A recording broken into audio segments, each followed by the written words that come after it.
Bien, on peut dire que la FMM, quelque part, même si c'est osé, est partie pour transposer finalement le modèle du Minitel sur le mobile.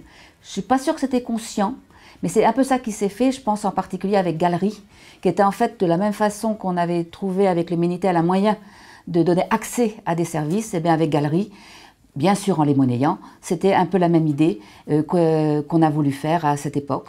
D'abord c'était SMS Plus l'association, mais sinon ça a voulu dire Association française du multimédia mobile.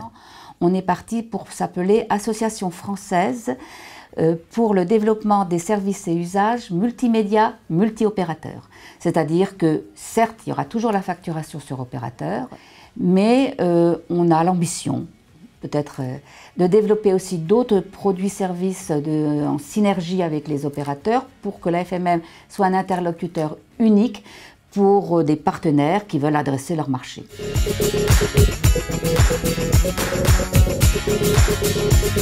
Ah oui, pourquoi pas? Parce qu'en fait, moi je trouve que c'est quand même un système de facturation hyper simple, très fluide. Et puis pour le consommateur, ça lui évite de sortir sa carte bancaire. Et je sais que pour beaucoup, ça veut dire quelque chose. En outre, ça a un avantage aussi, c'est que vous vous retrouvez tout sur la même facture. C'est quand même plus simple. À titre personnel, je cite souvent l'exemple de Netflix. Moi, je regrette de m'être abonnée sur Netflix avec une carte bancaire. Parce que résultat des courses, à chaque fois que je change de carte bancaire, il faut que je recommence à aller sur mon compte. J'oublie, enfin, je vous en passe, c'est des meilleurs.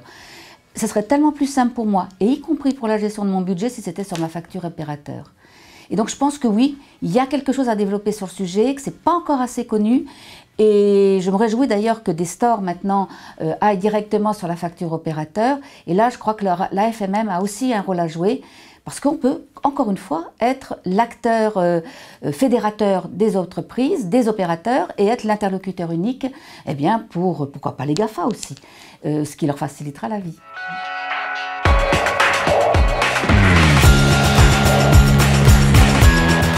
On aimerait bien, en effet. Enfin, c'est mon ambition, hein, c'est un fait. Je dis même parfois qu'on aimerait bien concurrencer les GAFA sur certains sujets.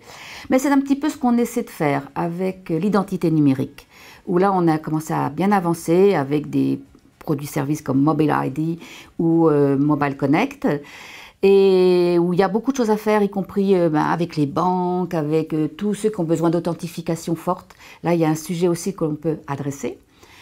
Nous allons aussi sur l'aspect publicitaire avec, là je trouve que c'est un très beau projet, c'est la publicité télévisée ciblée. On est en train de travailler avec le SNPTV, alors pour l'instant on en est sur un modèle pilote, une norme pilote pour faire de la publicité géolocalisée, pour l'instant à partir des box.